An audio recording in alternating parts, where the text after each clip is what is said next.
아침을 여는 찬양 신나게 힘차게 찬양하면 좋겠는데요. 우리 삶이 주님께 있음을 고백하고 주님 뜻대로 살겠다고 고백하는 우리 중동부 되면 좋겠습니다.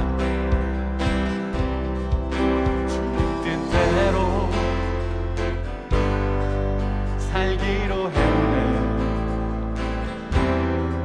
주님 뜻대로 살기로 했네. 주님 뜻대로 살기로 했네. 뒤돌아서지 않겠네. 이 세상 사람, 이 세상 사람 날 몰라줘도,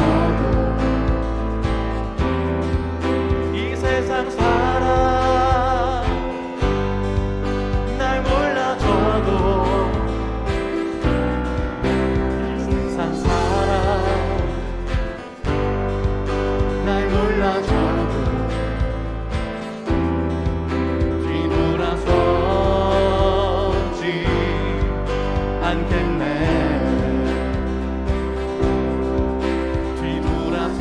뒤돌아서지 않겠네. 어떠한 시련이 와도 수많은 유혹 속에도 성실하신 주님 약속만 붙들리라. 세상이 이해 못하고 우리를 조롱하여도 성실하신 주님 약속만 붙들리라. 돌아서지 않으리. 자, 자리에서 일어나서 이렇게 찬양합시다. 박수 쳐볼까요?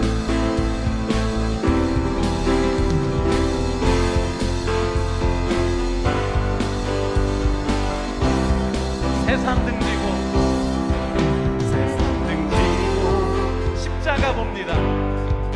십자가 보네. 세상 등지고 십자가 보네. 세상 등지고 십자가 보네. 뒤돌아서지 않겠네. 뒤돌아서지 않겠네.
나 이제 주만 위해 살겠네. 그 어떤 것도 막지 못하네. 주님의 사랑 작은 나를 감싸네. 오 주의 영광 안에 살겠네. 나 이제 주만 위해 살겠네. 그 어떤 것도 막지 못하네. 주님의 사랑 작은 나를 감싸네. 오 주의 한 번 더 힘차게 고백합시다. 나 이제 주만 위해 살겠네. 그 어떤 것도 막지 못하네. 주님의 사랑 작은 나를 감싸네. 오 주의 영광 안에 살겠네. 아멘.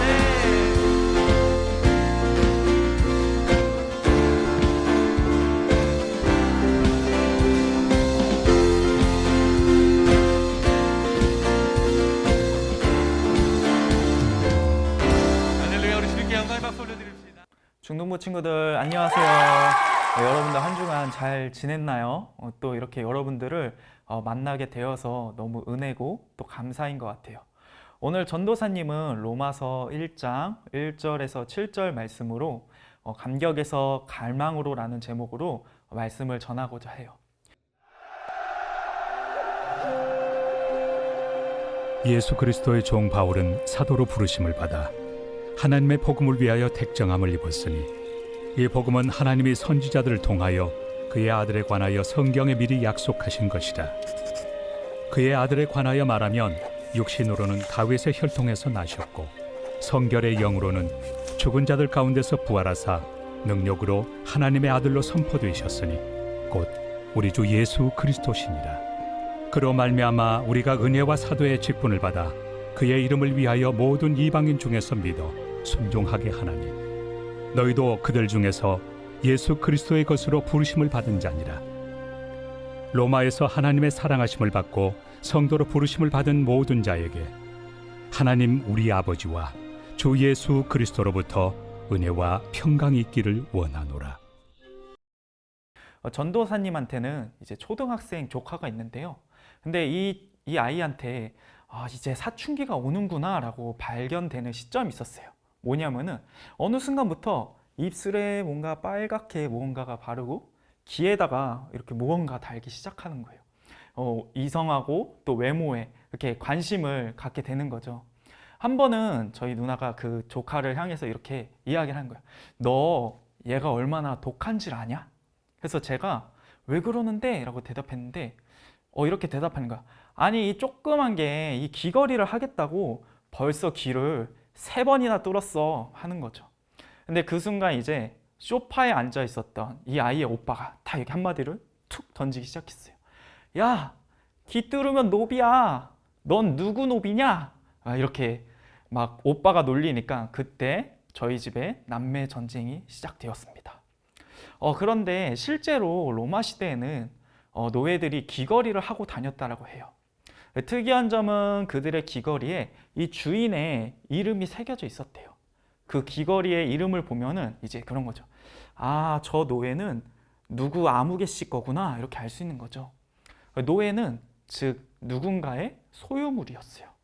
우리가 읽은 로마서의 첫 서두를 보면은요, 바울이 자신을 이렇게 소개해요. 나는 종이다, 노예다. 이 시기에 로마 노예는 어떤 사람들이었을까요? 이 로마 시대에 노예들의 삶을 잘 표현한 황금 당나귀라는 소설이 있어요. 그 내용을 보면은요, 짐을 나르는 당나귀나 노예나 다를 바가 없다. 이제 잘 못 나르면 책짓들도 하고 막 이제 팔려 나가기도 하고. 차이점은 뭐냐면 단지 이제 노예는 말을 할 줄 안다는 거. 참 비참하죠. 그런데 우리가 바울을 자세히 살펴보면요, 사실 이런 비참한 노예와 거리가 멀다라는 것을 알 수가 있어요. 바울에게 붙는 대표적인 수식어 2가지가 있는데요. 무엇이냐면 첫째는 가말리엘 문화생이라는 거고요. 둘째는 로마의 시민권자라는 거예요. 먼저 가말리엘이라는 사람은 당대의 가장 위대한 율법학자였어요. 바울은 이런 가말리엘의 수제자로 오늘날로 하면 이런 거예요. 어떤 하버드대나 서울대 수석 졸업한 사람. 그래서 바울은 어떤 노예보다 학자로서 위상이 높은 사람인 거죠. 또한 이 바울은 로마 시민권자로서 일반 유대인들은 물론이요, 큰 힘을 가진 어떤 백부장이나 천부장 같은 군인들도 함부로 상대할 수가 없었다라고 해요. 함부로 대할 수가 없는 거죠. 이처럼 바울은 어떤 노예나 종 이런 표현을 사용하기에 굉장히 어색한 사람이에요. 그런데 바울은 왜 이 노예, 종이라는 표현을 사용했을까요? 그것은 이 바울이 내가 누군지, 누구의 것인지, 그리고 누구를 위해 살아가는지 표현하기 위해서 이렇게 말한 거예요. 유대 사회에는 두 종류의 종이 있었어요. 일반 종하고요, 이 귀가 뚫린 종이에요. 하나님은 유대인들에게 이제 종이 막 7년째가 되면은 이제 자유인으로 풀어줘야 된다라는 것을 명령하셨어요. 그런데 이제 만약에 종이 노예인 처자를 사랑하거나 아니면 상전을 사랑해서 종으로 남기 원합니다. 그러면 재판관으로 나아가서 귀를 뚫는 거예요. 노예가 자기의 자유를 버리고 노예로 남는 경우는 얼마나 될까요? 만약 여러분들이 노예라고 상상을 해봅시다. 막 이렇게 이를 막 악물고 하루하루 디데이를 세면서 언제쯤 7년이 가나 하고 조금만 있으면 이제 노예 해방이다 이러면서 막 버티다 버틸 텐데 그때 이제 7년이 되면은 여러분들 뒤도 돌아보지 않고 막 떠나고 싶지 않겠어요? 그런데 이 종은요, 주인이 자신한테 어찌나 잘해줬는지 따뜻한 밥을 먹여주고 새 옷을 입혀주고 아들처럼 대해주고 가정도 갖게 해주는 거예요. 이쯤 되니까 내가 노예인지 아들인지 모르는 거죠. 막 이 사람하고 떨어지기가 싫어요. 오히려 내가 자유인일 때 받을 수 없었던 따뜻함과 사랑 그리고 환대를 베풀어 주니까 오히려 내가 종으로 남아서 이 주인을 위해서 충성하고 섬기고 함께 살고 싶어진 거예요. 그래서 귀를 뚫기로 마음을 먹은 거예요. 이제 귀를 뚫으러 갑니다. 그리고 귀가 탁 뚫리는 순간 이제 법적으로 주인과 영원히 살 수 있게 된 거예요. 여러분 상상이 가세요? 이 종이 얼마나 기뻐하는지. 바울은 이런 종이라는 표현을 써서 이렇게 말하는 거예요, 우리에게. 예수 그리스도가 나에게 얼마나 큰 사랑과 은혜를 주었는지 여러분들이 알기 원합니다. 저는 그분의 사랑에 감격해서 이제 영원히 예수 그리스도의 것이 되고 그분을 위해 살기로 했습니다. 라는 것이죠. 사실 우리가 바울에 대해서 알아보면요, 예수 그리스도와 거리가 먼 사람이었어요. 디모데 전서를 보면 바울이 이런 말을 해요. 나는 비방자요, 박해자요, 폭행자고 죄인 중에 괴수다. 예수를 믿는 사람이면 막 쫓아가서 다 죽이고 가두려고 했던 사람이 바울이죠. 죽을 수밖에 없었던 죄인, 죄의 종이 바로 바울이었어요. 그런데 예수님께서 바울을 찾아와 용서해 주실 뿐만 아니라 이방인의 사도라는 높은 그 영광의 자리로 부르셨던 거예요. 그러니까 바울은 이 예수님께 감격할 수밖에 없었던 거죠. 나 같은 죄인이 구원을 받다니, 그리고 다른 사람에게 복음을 전하는 그런 큰 사명, 사도로 불러주신다니, 그러니 그에게 이 감격이 넘쳐서 이런 고백을 한 거예요. 우리 지난 시간에 봤죠? 한번 같이 읽어볼게요. 우리가 아직 죄인 되었을 때 그리스도께서 우리를 위해 죽으심으로 하나님께서 우리에 대한 자기의 사랑을 확증하셨느니라. 아멘. 사랑하는 여러분, 여러분들은 바울의 이 말을 들을 때 어떤가요? 전도사님은 마음이 되게 울컥해요. 왜냐하면 전도사님이 이 말씀을 통해서 변화되었기 때문이에요. 그리고 저도 바울과 같이 누구보다 큰 죄인 중에 괴수였기 때문이에요.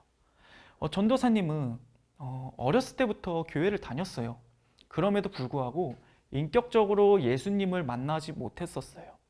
그래서 예수님을 사랑하는 친구에게 야, 예수가 밥 먹여주냐? 공부나 해. 막 이렇게 조롱하고 따지고 이 복음을 거부하곤 했어요. 그런데도 불구하고 예수님이 저를 찾아오시는 거죠.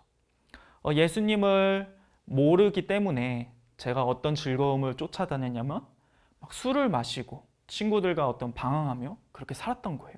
근데 그 순간 하나님이 저를 치셨어요. 술을 마시고 어느 날 이렇게 잠들었는데 눈 떠보니까 병원이었던 거예요. 병원에 누워 있는데 몸을 못 움직였어요. 검사를 해도 이상이 없대요. 근데 한 달 동안 일어나질 못했어요. 그러니까 무서워서 하나님한테 기도했어요. 그리고 나서 한 달 후에 다시 몸이 정상으로 돌아온 거예요. 그때 제가 어땠을까요? 이전의 삶을 버렸을까요? 아니면 그대로였을까요? 저는 그대로였어요.